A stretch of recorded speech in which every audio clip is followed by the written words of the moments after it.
안녕하십니까. 저는 오늘 서울 광진구 아차산인데요. 오늘 인터뷰하실 대상자는 BGM 팩토리의 공동 창업자이면서 동시에 음악 감독으로 네. 일을 하고 있는 조정현 전도사님 모시겠습니다. 네, 반갑습니다. 네, 이렇게 좀 편하게 찍고 있지만 네. 진짜 엄청 어색한 상황입니다. 일단 존댓말을 한다는 것 자체가 이게 저희가 좀 친밀한 관계여가지고 또 어렵게 모실 분을 쉽게 모셔서 인터뷰를 하게 됐는데요. 간단하게 우선 자기소개를 좀 해주시면 좋겠습니다. 소개를 너무 잘 해주셨는데 뭐 더 개인적인 소개를 하자면 네, 19년 차 부부 생활을 하고 있는 한 여자의 남편이고요. 고3 아들과 고1 딸의 아빠이기도 합니다. 그리고 BGM 팩토리라고 소개해 주셨지만 사실 이제 리틀송 뮤직이라는 회사이고요. 그 회사에서 함께 일하고 있고 사김의 교회라는 교회에서 함께 찬양하고 있는 조정현이라고 합니다. 자, 그 관계를 잘 정리를 해봅시다. 네네네. 자, BGM 팩토리와 리틀송 뮤직 네. 어떻게 정리를 해야 됩니까? 사실 BGM 팩토리는 저희가 하고 있는 그 사업 플랫폼의 이름이고요. 네, 그래서 리틀송 뮤직이라는 회사에서 BGM 팩토리라는 BGM 플랫폼을 운영하고 있는 것이죠. 우리가 되게 오랜 질긴 인연이지 않습니까? 그렇습니다. 네, 지난날의 얘기들이 좀 나오게 될 것 같고요. 네, 기대하고 네. 있습니다. 저도 사실은. 자, 우리 조정현 감독님. 네. 지금 하고 있는 일들이 지금 소개한 것만으로도 보면 되게 여러 가지인데 네. 교회 사역을 먼저 한번 얘기를 해보면 좋을 것 같습니다. 사업을 하시면서 일을 하고도 있지만 동시에 교회 사역자로서 또 섬기고 있기 때문에 맞습니다. 자, 사김의 교회 네. 어떤 교회입니까? 저희 사김의 교회는 그 분당우리 교회에서 분립개척한 29개 교회 중에 한 교회입니다. 네네.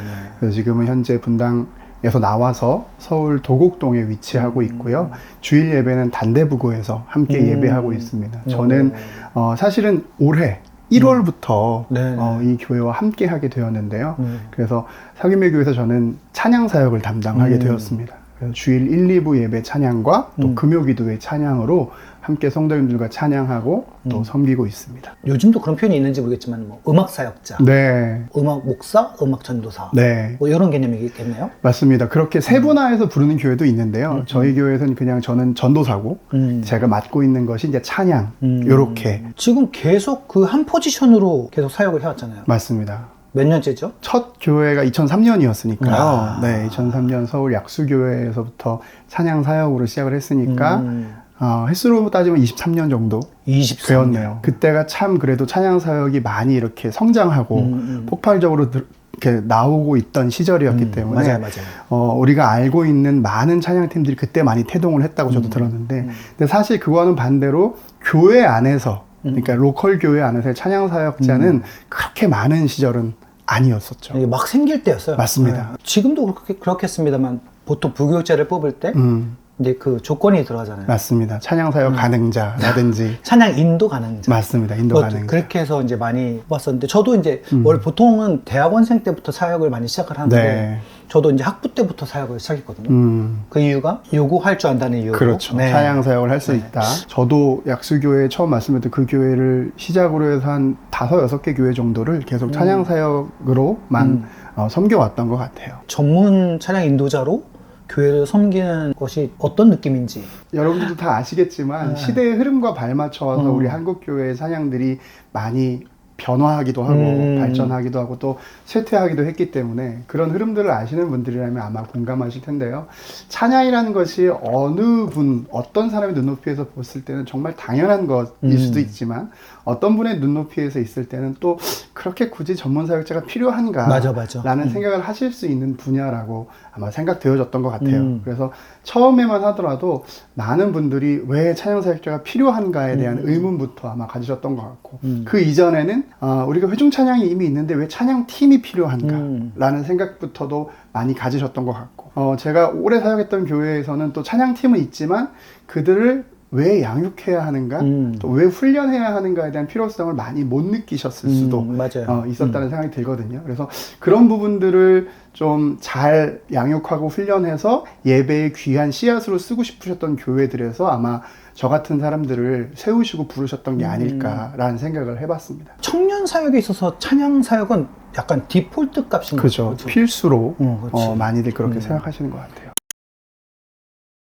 그렇게 음악으로 사역을 쭉 해왔을 만큼 네. 감독님한테는 음악이 되게 의미 있는 인생의 한 부분이지 않습니까? 그렇죠. 음악 얘기를 좀 해볼까요? 언제부터 음악을 했습니까? 아, 이건 진짜 말씀하신 대로 개인적인 이야기가 나올 수밖에 없는데, 저희 아버님이 목사님이신데, 이제 아버지를 따라서 제가 초등학교 4학년 때 네. 서울에서 잘 살다가 갑자기 아버님의 부르심을 따라서 강원도 양구라는 곳으로. 양구. 초등학교 4학년이 겪기에는 너무 큰 변화였던 것 같아요. 정말 하루아침에 친구들도 없어지고, 갑자기 하루에 1시간, 2시간 만에 버스가 한 번씩 다니는 동네로 이사를 가다 보니까 겨울이 거의 4개월에서 5개월 정도 근데 되는. 그때 당시에 양구면 거의 동물과 친구할 때 아닙니까? 그렇죠. 그리고 이제 저희 이삿짐을 날라주신 아저씨가 제가 이제 어린아이니까 짓궂게 농담하시는 게 조심해라. 밤만 되면 어디서 사람이 와서 한 명씩 아이들 잡아간다더라.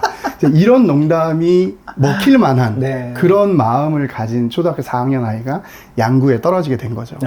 제가 군 생활을 양구에서 했기 때문에 잘 알고 있습니다. 그래서 이제 겨울이 됐는데 할 일이 없는 거예요. 그쵸, 정말 그쵸. 밖에는 눈이 내리고 밖에 나갈 수도 없고. 그래서 어머니가 보다 못하셨는지 교회 형님한테 너무 익숙한 이 레파토리죠.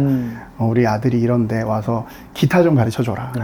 그래서 아시겠지만 이정선 기타 교실, 파도가 부서지는 바위섬, C, E 마이너, D 마이너, G부터 열심히 그걸 겨울 방학 때 뛰고 자기 혼자 이제 기타를 치면서 재밌게 기타에 빠져들게 된 거죠. 근데 기타만 치고 놀다가 이제 또 여느 아이처럼 학교에 가서 즐겁게 지내고 5학년, 6학년이 됐는데 어머니가 이제 피아노를 한번 배워보라고 얘기를 하신 거예요. 그때 뭐 사교육이랄 게 사실 양구에서 아무것도 없으니까 또 교회 권사님이 하시던 피아노 학원에 손을 잡고 가시면서 여기서 피아노를 배워라.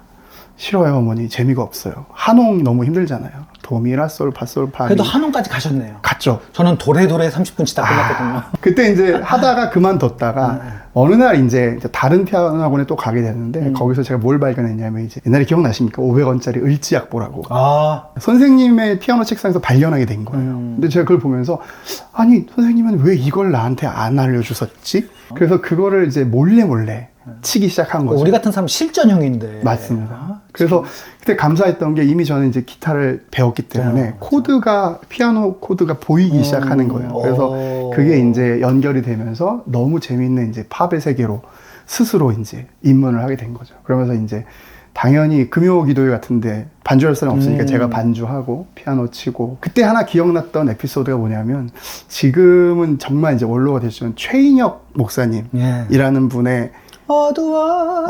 너무 좋죠, 일집. 근데 그 노래 중에 주여 인도하소서라는 노래를 제가 어떻게 하다 듣게 됐는데 아마 제 기억에 G키였는데 노래를 듣다가 생전 듣도 보도 못한 코드 느낌이 나요. 그게 지금으로 말하는 이제 B7이었는데 B7을 듣는 순간 이거 뭐지? 그래서 제가 그 꼬맹이 때 어떻게 했냐면 그때 아마 그 기획사 예문 기획사였을 거예요. 거기에 전화를 했습니다. 오, 대박. 꼬맹인데 제가 이 노래를 듣다가 모르는 음이 나와서 그러는데 저희 동네 양구읍에는 이 앨범에 악보가 없습니다. 이 크고 비밀한 것을 밝혀낼 수가 없습니다. 알고 싶은데 그래서 악보를 좀 우리 여기 기독교 서점으로 보내주실 수 있냐고 해서 실제로 보내주셔서 제가 그걸 구매했던 기억이 나요. 대박. 그래서 그렇게 교회에서 배운 음악이었죠. 고등학교 때 친구들과 함께 이제 학교 중창단을 또 하면서 노래, 남성 중창의 이 매력을 느끼게 됐습니다. 환장하죠. 네. 그 12명이 만들어내는 그 엄청난 화음과 그 힘 있는 발성들. 그래서 저는 사실은 대학을 성악으로 너무 가고 싶었었어요. 근데 거기서 한번 걸리죠. 아버님이 막으셨던 거죠. 아버님이 아니다. 너는 신학과에 가야 해. 네가 갈 수 있는 학교는 장신대 신학과 하나야 라고 선언을 해버리신 거예요. 그래서 그때 제가 고3 때 처음으로 아버지께 대들게 됩니다. 그래서 우여곡절 끝에 순종하고 신학과에 들어가게 되고요. 근데 장신대 신학과에 들어갔지만 사실은 제 마음속과 머릿속에는 이제 음악과 음표들로만 가득 찬 시절을 보내게 됐죠. 그때 이제 우리 현욱이 형님을 그때 만나게 됐고요. 그러면서 곡도 쓰고 CCM도 이제 앨범도 참여하게 되고 하면서 조금씩 음악의 문이 열린 것 같아요. 뭐 여담입니다만 저도 어떻게 보면 음악을 배운 그런 계기들은 좀 비슷한데 근데 저도 배우지 않았는데 하는 것은 은사 아니야? 이거 하라는 거 아니야? 이러면서 꿈을 꿨었죠. 맞아요. 그렇지만 진짜는 이렇게 하는 거다라는 걸 배우고 아닙니다. 제가 음악의 그런 어떤 헛된 꿈을 접게 해준 실력자입니다. 실력자. 과찬의 말씀이죠. 네. 그래가지고 진짜 저도 또 많이 배웠고 저는 이제 여기서 굉장히 중요한 친구들을 만나게 되는데요. 그때가 이제 1998년, 99년 한창 예배 음악이 그치. 우리나라에 시작될 때였고요. 그래서 예배 음악을 하는 예배 동아리, 예배 찬양 동아리를 만나게 됩니다. 저 그 동아리 이름 지금도 기억하고 있어요. 기억하십니까? 비전입니다. 맞습니다. 비전 워십 밴드라고. 그래서 그때 만난 우리 친구들과 함께 지금 맞아요. 말씀드렸던 리스닝 뮤직이라는 회사도 그 친구들과 함께 시작하게 됐고 저희 아내도 그 동아리에서 만나게 되고 그쵸. 그래서 제 인생을 어떻게 보면은 크게 설계하게 될 수 있는 또 새로운 사람들과 함께 뭔가를 꿈꿀 수 있게 해줬던 그 동아리가 바로 비전 워십 밴드를 만나게 된 경험이었죠. 이렇게 해서 음악을 쭉 해오시다가 지금 이렇게 네. 리틀송 뮤직 또 BGM 팩토리까지 네. 하게 됐는데 이 과정이 쉽지 않았을 것 같아요. 맞습니다. 네. 사실은 처음에 저도 뮤지컬을 하고 있었고, 그 다음에 저 나름대로 음악적인 프로젝트를 하고 있었고, 또 같이 코파운더로 시작했 2명의 친구도 각자 자기가 하고 있는 일들이 있었는데요. 처음엔 너무 간단했어요. 그냥 우리가 이제 30이 다 넘었고 아이도 있는데 우리가 지금까지 하던 일들을 같이 묶어서 하면 좀 시너지가 나지 않겠나라는 생각을 한 거죠. 아 이제 손을 놔야겠다. 이제 더 먹고 살기를 찾아야겠다. 이게 아니라 해왔던 것으로 더 한 걸음 나가는 맞습니다. 용기를 냈네요. 그냥 서로 각자 할 수 있는 특징들이 좀 달랐거든요. 한 친구는 개발을 잘하는 친구고 한 친구는 디자인의 센스가 있는 친구고 저는 음악을 했던 사람이라서 우리 이 세 개를 같이 묶으면 뭔가 좀 다른 시너지가 나지 않겠나라는 생각들을 처음에 한 것 같아요. 물론 그 이면에는 아까 얘기했던 비전 워십 밴드에서 우리가 함께 울고 웃고 또 함께 동락했던 시간들이 분명히 큰 작용을 했을 거고요. 근데 이제 아시겠지만 회사를 만든다고 해서 누가 그 회사에 어떤 일을 주겠습니까? 그치. 네, 그래서 처음에는 뭐 저희가 닥치는 대로 여러 일을 다 했던 것 같아요. 할 수 있는 일들, 뭐 번역도 했었고요. 전혀 관계없는 일들도 하면서 그러다가 저희를 처음 불러주시고 믿어주신 게 이제 예장통합 총회의 영유아 유치부 아이들 미취학 아이들을 위한 성경학교 음반이었어요. 그러니까 요새는 이제 아이들이 성경학교를 하게 되면 그 아이들 성경학교를 위해서 노래를 만들고 율동도 하고 해서 그 성경학교에 쓸 수 있는 노래 재료, 찬양 재료들을 공급하는데요. 그때 당시만 해도 2010년도, 11년도였으니까 그때는 이미 어떤 느낌이었냐면 그냥 클래시컬한 동요 위주 우리가 흔히 아는 옛날 어린이 찬송가 같은 느낌의 곡들을 많이 보급하던 때였거든요. 저에게 이제 찬양과 노래 제작을 맡기시면서 저희가 약간 키즈팝 그 다음에 요새 이제 유행하는 케이팝 같은 요소들과 그런 음악적인 소스들을 좀 넣어서 비트가 좀 더 강조되는 그렇죠. 새로운 음악들을 좀 선보여 드렸죠. 그래서 그 반응들을 좀 잘 해주셔서 지금 26년 이제 올해도 이미 이제 여름 프로젝트가 시작됐거든요. 그래서 이제 아마 다음 달부터는 이제 아이들 합창 연습도 하고 할 텐데 지금까지도 감사하게 이어올 수 있는 그것이 아마 저희가 함께 시작한 거의 첫 프로젝트 회사를 시작할 수 있었던 프로젝트였던 것 같아요. 그래서 그런 일로 기틀을 잡고 그 다음에 이제 뭐 개발적으로는 뭐 예장통합 홈페이지를 만든다든지 교회들 홈페이지들도 많이 만들어 드렸고 음악적인 것들도 많이 가면서 지금은 이제 아까 말씀드린 BGM 팩토리라는 플랫폼을 저희가 만들게 되는데요. 2017년도에 유튜버들이 많이 영상을 만드시고 하시면서 저작권이 해결된 음악들을 많이 찾으시기 시작했어요. 근데 보통 그때 수급하던 사람들이 해외에 있는 음악들을 긁어와서 대리중개를 한다든지 이제 이런 방식들은 많았는데 저희는 자체 제작을 선택한 거죠. 그래서 저뿐만 아니라 저와 함께하는 작곡가들, 정규직 작곡가, 4대 보험을 다 드리고 회사에서 9시 출근, 6시 퇴근하는 작곡가의 그런 모습과 그 풀을 만들어서 그분들과 함께 곡을 만들어내기 시작한 거죠. 그런 음악의 흐름 중간 즈음에 저희가 함께 했던 시간이 살짝 있었습니다. 아, 너무 소중한 시간이었어요. 이 이름을 이렇게 방송에서 부르게 될지 몰랐지만 처음이네요. 네, 저희가 허드렛이라는 팀에서 이제 만나게 돼가지고 정말 추억 돋는 이름입니다. 네. 별거 아닙니다. 남들이 안 할 것 같지만 꼭 필요한 허드렛 일을 네, 우리가 도맡아 맞아요. 하겠다. 네. 그런 그래도 뭐 공연도 하고 공연 기획도 맞습니다. 하고 남산 팔각정에서 공연도 하고 지금은 안 되지만 그게 제일 기억에 남는 네, 것 같아요. 맞아요. 형님이 공연 시작 전에 조명을 터트리셔가지고 터트려 먹어가지고요. 가지고 올라갔던 봉고차 헤드라이트를 헤드라이트를 비춰서. 공연을 했던. 근데 그날 분위기 너무 좋았던. 사람들이 많이 박수 쳐주셨죠. 너무 좋았던 기억이 납니다. 크리스천으로서 네. 뭐 사역자이긴 하지만 좀 더 큰 범위로 보면 사회에 어떤 업체를 운영하고 있는 거잖아요. 그렇죠. 믿음 생활을 하면서 이런 일들을 해 나간다는 것에 있어서 큰 어려움들이 있을 것 같은데. 맞습니다. 처음에는 사실은 저희가 다 전도사들이었고, 그러니까 사업에 대해서 혹은 또 기업을 운영한다는 것에 대해서는 정말 전무한 지식이 없는 상태였죠. 그때는 단순히 그냥 우리가 좋은 마음을 가지고 함께 모여서 좋은 공동체를 만들면 그것이 좋은 결과로 이어질 것이다 라는 막연한 그냥 믿음 같은 것만 가지고 시작했던 것 같아요. 무의식적인 영역에서 약간 사역의 연장선 같은 느낌이었겠네요. 지금 보면 딱 그래요. 왜냐하면 그때는 다 크리스천들로만 뽑기를 원했고, 사람들을. 그 다음에 크리스천들이 모였으니까 당연히 예배 드려야 되니까 막 주일 지나고 월요일인데도 막 월요일 9시에 예배 드리고, 그러면 정말 우리가 잘하는 것 같고, 그리고 직원들이 원하는 대로 다 들어주면 그게 저 청년들을 먹이고 입히고 너무 잘하는 거. 그러니까 이게 기업인지 청년부인지 연장선인지를 저희조차도 잘 모르는 상태에서 운영을 했던 기간들이 있었던 것 같아요. 근데 예측하셨겠지만 당연히 어려움들이 뒤따랐고요. 여러 가지 어려움들, 관계 어려움도 생기고 사업이 잘 안 되는 어려움도 생기고 그런 걸 겪다 보니까 과연 우리가 교회에서 사역하는 것과 그럼 기업이 다른 것은 무엇인가, 그러면서 기업의 본질에 대해서 치열하게 고민했던 시간들이 있었던 것 같아요. 그러니까 물론 구성원들이 참 중요하지만 그분들을 크리스천으로 그냥 사역적인 마인드로 양육하고 훈련하는 게 기업이 아니다. 기업은 어쨌든 살아남아야 하고 기업의 존재 자체가 그 기업 이름만으로 혹은 기업이 하는 일로 증명받아야 한다라는 전문성에 관한 이야기들. 처음엔 저희가 그런 것도 몰랐거든요. 가격 책정을 어떻게 해야 되나.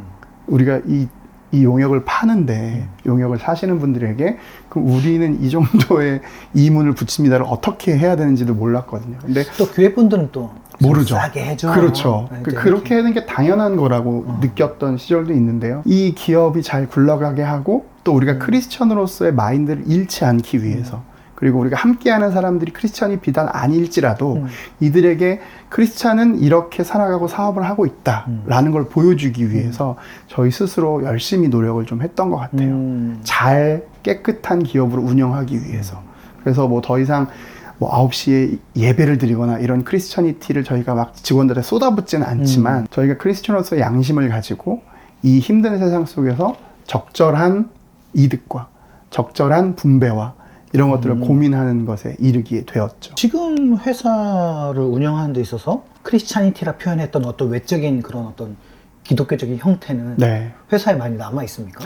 그렇게 많이 남아있지는 않은 것 같아요. 뭐냐면 저희가 일을 할 때 종교계나 이제 교계의 일들을 많이 받아서 하기 때문에 그런 게 남아있지만 더 이상 저희가 사람을 볼 때 꼭 크리스천이어서 뽑는다. 이거는 사실 이제 노동법에도 걸리는 것이고 그렇기 때문에 그렇지 않은 친구가 오지만 우리는 이런 마음으로 운영하고 있어요를 슬쩍슬쩍 말을 해주죠. 그렇죠. 그리고 우리의 아이덴티티, 우리가 지금 주일에는 사역을 하고 있어요라는 거를 숨길 수 없기 때문에 우리는 다 전도사들이고 이걸 오픈하죠.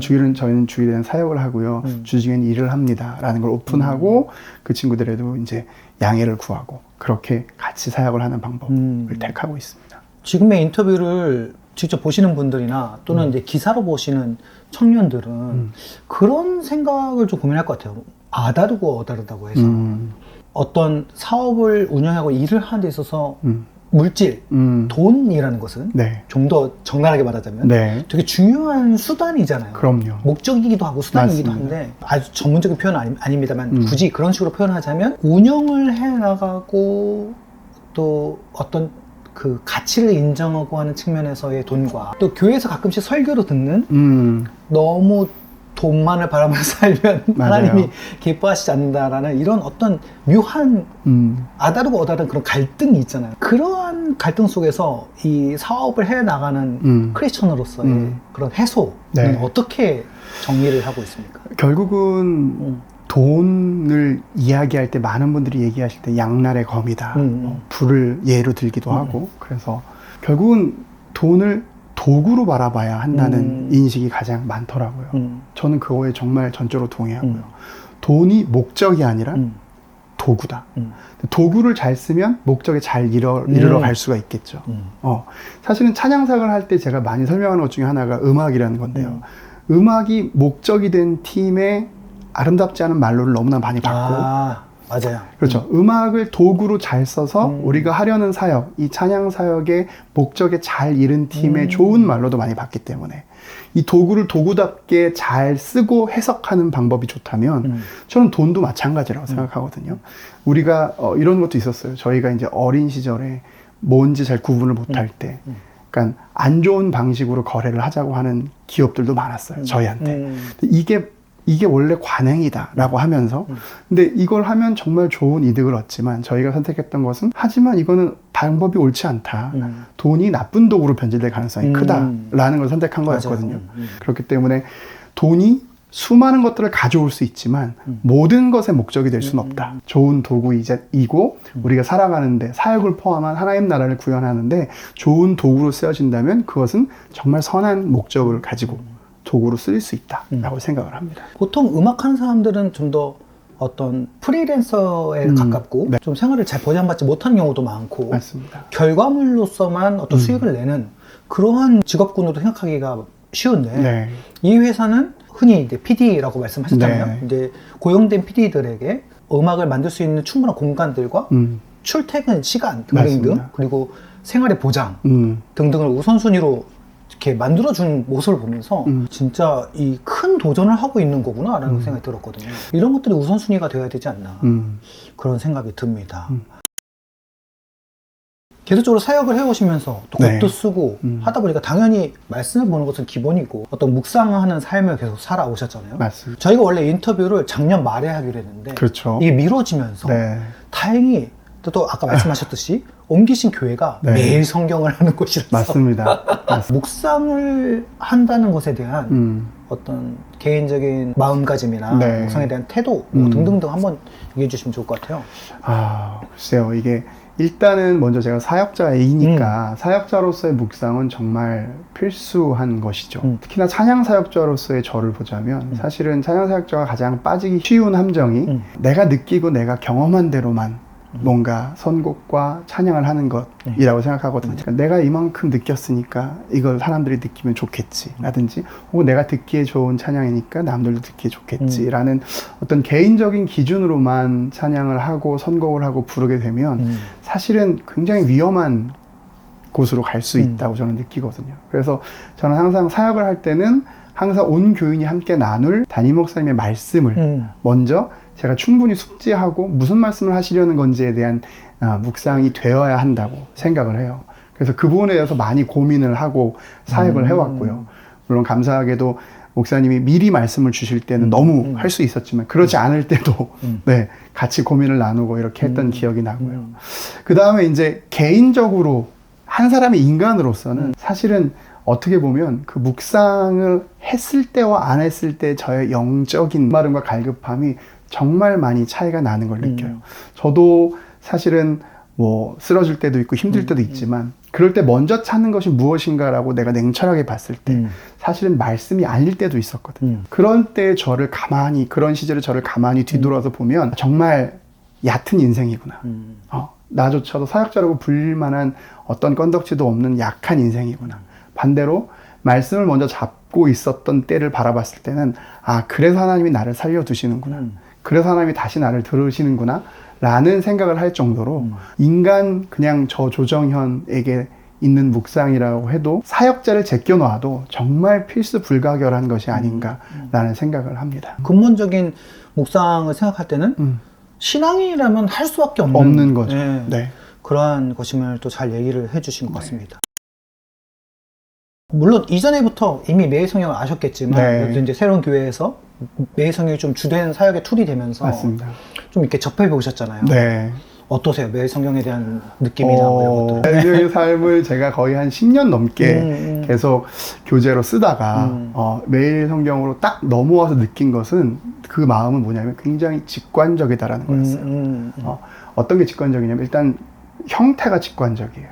그 다음에 말씀 그 본질 자체를 전해주고 그 말씀 본질을 좀 숙고하게 만들려고 하는 쓰임새다라는 느낌이 들었거든요. 왜 그렇게 느꼈냐면 일단은 그 돌아가는 본문 자체가 굉장히 순서가 체계적이고 그렇게 6년 과정으로 이렇게 돌아간다는 것 자체가 굉장히 어떤 체인으로 딱 걸려있는 변하지 않는, 그러니까 누구나 어느 순간에 들어가더라도 시간이 지나면 그 체인 속에 맞아요. 같이 돌아가게 만드는 그 결속력이 굉장히 큰, 그래서 어떻게 보면은 일반 교회에서 함께 성도들이 통독하기에 너무 좋은 체인이다 라는 걸 느꼈어요. 성경으로 무거운 중력을 조금씩 늘려가면서 그런 웨이트를 해서 근육, 성경에 대한 신학에 대한 근육을 늘려가는 느낌, 그런 느낌을 좀 많이 받게 됐습니다. 보통 저희도 교육할 때 쓰기를 많이 강조하거든요. 뭐 소리 내서 읽기 등등부터 네. 아주 기초적인 것부터 시작해서 너무나 당연한 걸 사실 다 안 해서 못 하잖아요. 사람들이. 그렇죠. 저희가 뭐 건강도 당연한 걸 안 해서 못 챙기듯이 그런 것처럼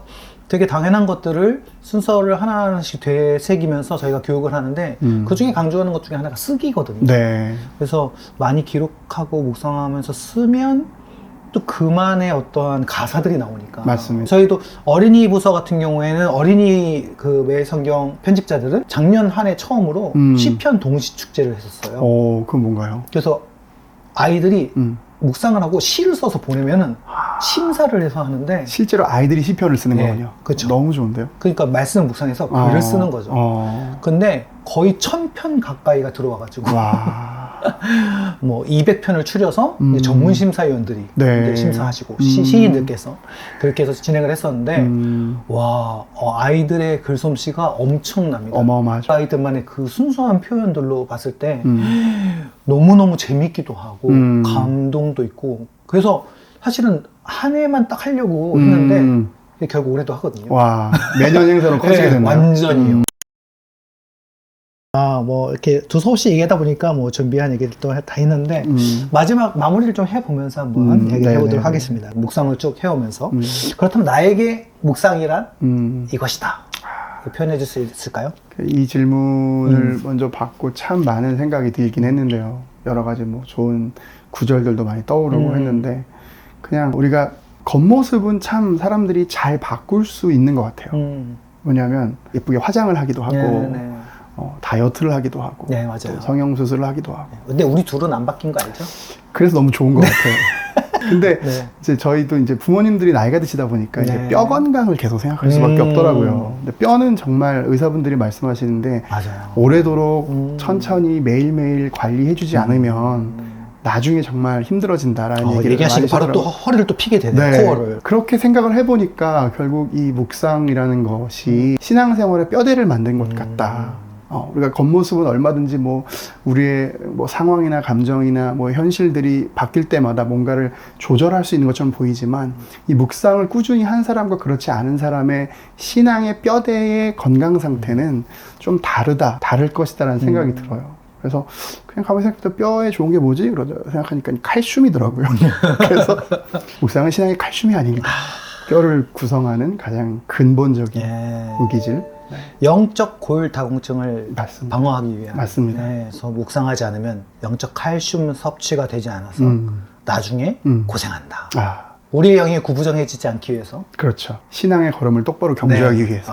이런 좋습니다. 자, 마무리하면서 네. 묵상하는 청년들에게 또 사회에 발을 내디디려고 준비하는 청년들, 또 내딛고 또 걸어가고 있는 청년들에게 또 격려의 한마디 하신다면? 사실 엄밀히 따지면 저는 묵상이라는 도구보다는 뭔가를 그냥 표현해내고 뭐 찬양이든 노래든 뭐 가사든 이렇게 좀 발산하는 것을 먼저 신앙의 정체성으로 삼았던 사람이라고 볼 수 있는데요.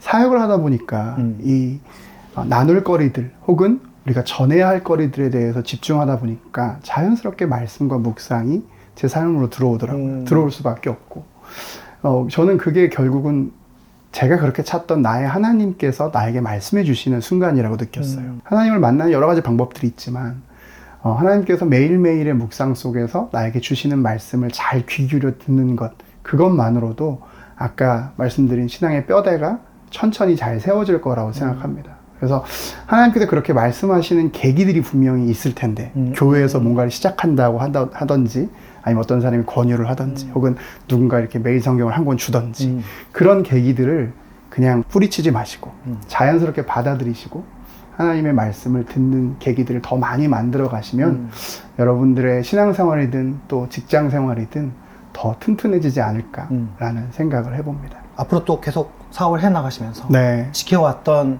중심들, 네. 또 그 모습들, 네. 또 예전처럼 예배로 드러나진 않지만 여전히 밑받침되고 있는 오리지널 크리스찬이티를 네. 잘 지켜오면서 또 귀감이 되는 그런 사업자로 그렇게 좀 잘 서주셨으면 좋겠고 좋은 사역자가 되어 달라는 말보다는 지금 했던 말이 좀 더 깊은 바람이 되지 않나 네. 라는 그런 생각이 듭니다. 감사합니다. 앞으로 좋은 묵상의 선배로서 또 후배들에게 영적 칼슘을 본보기로 잘 보여줄 수 있는 네. 좋은 사업자 또 사역자로서 남아주시기를 바라면서 감사합니다. 오늘 인터뷰 너무나 감사합니다. 감사합니다. 네, 이렇게 마치도록 하겠습니다. 네.